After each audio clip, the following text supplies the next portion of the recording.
আমি ভয় পেয়েছি, এটা আমার একটা বেসিক ইমোশন, এটাকে আমি এক্সপ্লেন করতে চাচ্ছি না কারো কাছে, হ্যাঁ, যেন আমার পার্সোনালিটিতে লাগে।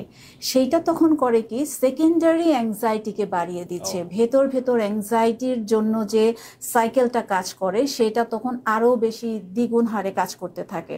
তখন দেখা যায় যে মানসিকভাবে আরও ওই মানুষটা অনেক বেশি ভালনারেবল হয়ে পড়ে। এই যে ভূমিকম্প হচ্ছে অথবা কোনো ধরনের মানসিক প্রবলেম হচ্ছে, আনইভেন ঘটনা আমাদের জীবনে ঘটছে, এই ঘটনাগুলি কিভাবে আমাদের মনোজগৎকে প্রভাবিত করে একটু যদি বুঝিয়ে বলতেন। জি, আমাদের রিসেন্ট ফিউ ডেজে আমরা দেখছি প্রতি কিছুদিন পর পরই, ইভেন আজকেও হয়েছে, ভূমিকম্প হচ্ছে। এটা আসলে ব্যক্তি লেভেলে বলেন, পারিবারিক জীবনে বলেন এবং সামাজিক বলেন, প্রতিটা লেভেলে অকুপেশনাল সেগমেন্টেও অনেক বিরূপভাবে প্রতিক্রিয়া ফেলছে এবং হচ্ছে বিশেষ করে মনের উপরে। মনটা ভীষণ দুর্বল হয়ে যাচ্ছে, আতঙ্কগ্রস্ত থাকছে এবং আমরা প্রতিনিয়ত এরকম ক্লায়েন্ট আমরা পাচ্ছি যে ভূমিকম্প পরবর্তী যে মানসিক দুরবস্থা, সবসময় আতঙ্কগ্রস্ত থাকা এবং মনে হয় যে এই বুঝে আবার কম্পন হলো বা সব কিছু দুলছে। আমরা সামনে আরও এগুলো নিয়ে ডিসকাশন করব। শুধু তাই নয়, যে এখন নিরাপত্তাহীনতায় ভুগছে এবং একটা কোনো স্টেপ ফেলতে গেলেও যে ভবিষ্যতের জন্য কিছুদিন আগেও যে ধরনের চিন্তাগুলো ছিল সেই চিন্তাগুলো হ্যাম্পার হচ্ছে। এই মৃত্যু ভীতিটা খুব বেশি আঁকড়ে ধরেছে সবাইকে এবং আগাতে পারছে না, কোথায় যেন থেমে আছে। এবং যেটা হয় যে আসলে সবাই তো নিরাপত্তার জন্যই বা ভালো থাকার জন্য, স্বস্তি পাওয়ার জন্য তো দিন শেষে বাড়িতেই ফেরে। সেই বাড়িটাই যদি কাঁপে তাহলে তখন কোথায় নিরাপত্তা পাবে? এবং শিশু বলেন, বয়স্ক বলেন, নারী পুরুষ নির্বিশেষে সবাই আসলে মনের দিক থেকে ভীষণভাবে দুর্বল হয়ে পড়েছে, যেটার কনসিকোয়েন্সেস ধরে ধরে প্রতিটা সেগমেন্টে বা ডোমেইনে যে জায়গাটাতে ইনভলভ, কেউ বিজনেসের জন্য প্ল্যান করছিল থেমে যাচ্ছে, কেউ পড়াশোনার জন্য প্ল্যান করছিল থেমে যাচ্ছে, এইভাবে করে অনেকভাবে ইম্প্যাক্ট পড়ছে। Right, thank you. আমরা শুরুতে আপনার একটা সংক্ষিপ্ত আলোচনা শুনলাম। আমরা একটু শাহানা ইসলাম তৃপ্তি আপনার কাছে যাব। আপনার কাছ থেকে শুরুতে আমরা, যেহেতু আপনি একজন সাইকোলজিস্ট, মানে সাইকোলজিস্টের রোল কিভাবে মনোজগতে প্রভাব ফেলে এটা যদি একটু বলতেন। আচ্ছা, রুবায়েত আপু আগেও একটু বলেছিলেন, প্রথম এবং প্রধান যে পার্থক্য সেটা হচ্ছে যে আসলে একজন সাইকিয়াট্রিস্ট মেডিসিন প্রেসক্রাইব করতে পারেন, সাইকোলজিস্ট পারেন না। এটা ছাড়া একজন যিনি সাইকোলজিস্ট হন তাকে সাইকোলজিস্ট হতে গেলে যেহেতু অনার্স মাস্টার্স দেন আরও পড়াশোনা এবং সুপারভিশন নিতে হয় একটা মিনিমাম সময়ের, এবং ওনার কাজটা হচ্ছে মানসিক জায়গা, মানে চিন্তার জায়গা, কগনিশনের জায়গাটা নিয়ে, যেটা আসলে দেখা যায় না বাইরে থেকে। আমরা আচরণটা দেখতে পারি, আমরা আচরণটাকে বিশ্লেষণ করে আমরা সেখান থেকে তার অনুভূতির জায়গা, তার চিন্তার জায়গা, এগুলো নিয়ে আমরা কাজ করি। তো আমাদের কাজটা একটু ক্রিটিক্যাল বলা যায়, যেহেতু ভেতরের একটা বিষয়, মনোজগৎ, মানসিক জায়গাটা দেখতে পাচ্ছি না, আচরণকে বিশ্লেষণ করে, এবং একটা আচরণের পেছনে যথেষ্ট অনেক অসুস্থতার লক্ষণ থাকে। তো এইভাবে আমরা আসলে ওভাবে কাজ করি। আমাদের কিছু অ্যাসেসমেন্ট থাকে, আমরা অ্যাসেসমেন্ট করি, কিছু কোয়েশ্চেনিয়ারের মাধ্যমে আমরা হিস্ট্রি রাখি, কেস হিস্ট্রি রাখি। তো এইভাবে আমরা তার সম্পর্কে জেনে কাজটা করি। বুঝতে পেরেছি আপনার।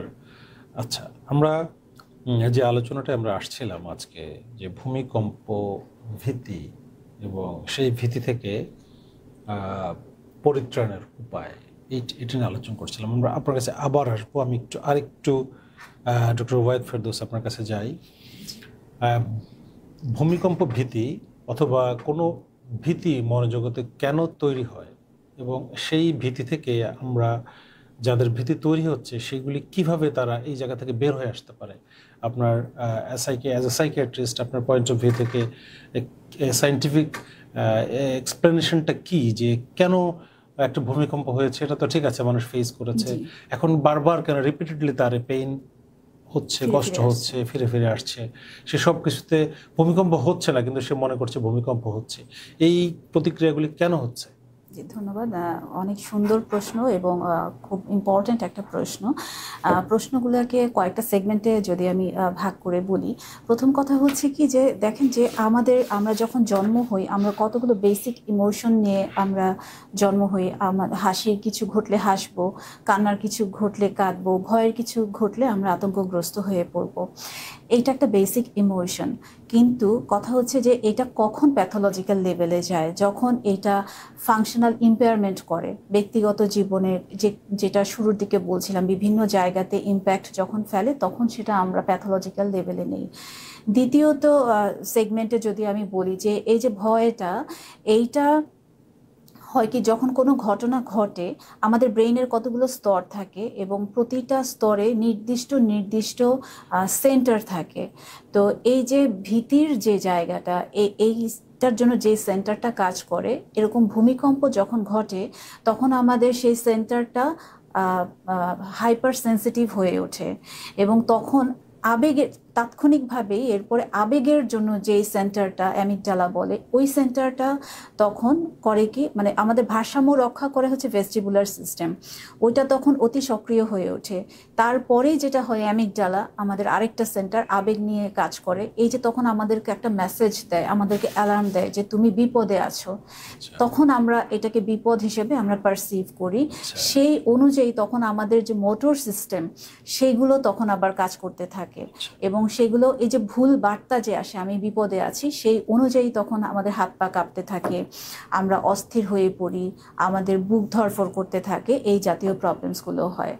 আরেকটা দিক থেকে যদি আমি বলি যে ভয়টা হচ্ছে এটা কেন, আপনি যেটা যে তৃতীয় পার্টে যেটা আপনি বলছিলেন প্রশ্নটা, যে ভয়টা কেন লেন্দি হচ্ছে না, তাই না, বা সব জায়গাতে কেন ইম্প্যাক্ট ফেলছে, এইটা হচ্ছে যে আমাদের হয় কি যে এই যে বারবার করে মানে এই এক একটা বড় বড় ভূমিকম্প হচ্ছে, তারপর তো আফটার শক তো হচ্ছেই, সেইটার সাথেও যখন ব্রেইন হয়তো কনফিউজ করে ফেলছে যে আসলে এটা আফটার শক নাকি আমার হচ্ছে, এবং ব্রেইন তো এইভাবে করে যে বিপদের বার্তাটাকে তো নিয়েছে, পারসিভ করেছে, কিন্তু এইটার সাথে যে আবেগটা জড়িত, হ্যাঁ, এক হলো আবেগ যে আমি ভীত সন্ত্রস্ত হয়ে পড়েছি, আরেকটা হচ্ছে কি যে আমার কি হবে, আমার এই যে এত সহায় সম্পত্তি, আমার সন্তানেরা এরকম প্রতিদিন পাচ্ছি যে ছেলে মেয়েকে বাসা থেকে বের হতে দিচ্ছে না, যে কোথায় যাবে যদি শেষ দেখাটাও না দেখতে পারি, এই জাতীয় প্রবলেমগুলো হচ্ছে, অনেকে হসপিটালেও ভর্তি হচ্ছে।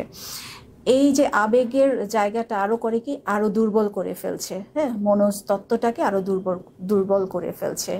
এবং এই যে ভীতিটা যখন হয়, অনেকে আরেক ধরনের পার্সোনালিটির মানুষ আছে যে আমি ভয় পেয়েছি, এটা আমার একটা বেসিক ইমোশন, এটাকে আমি এক্সপ্লেইন করতে চাচ্ছি না কারো কাছে, হ্যাঁ, যেন আমার পার্সোনালিটিতে লাগে। সেইটা তখন করে কি সেকেন্ডারি অ্যাংজাইটিকে বাড়িয়ে দিচ্ছে, ভেতর অ্যাংজাইটির জন্য যে সাইকেলটা কাজ করে সেটা তখন আরো বেশি দ্বিগুণ হারে কাজ করতে থাকে। তখন দেখা যায় যে মানসিকভাবে আরো ওই মানুষটা অনেক বেশি ভালনারেবল হয়ে পড়ে। অনেক, মানে মনোজগতে অনেক ঘটনা ঘটে। আচ্ছা।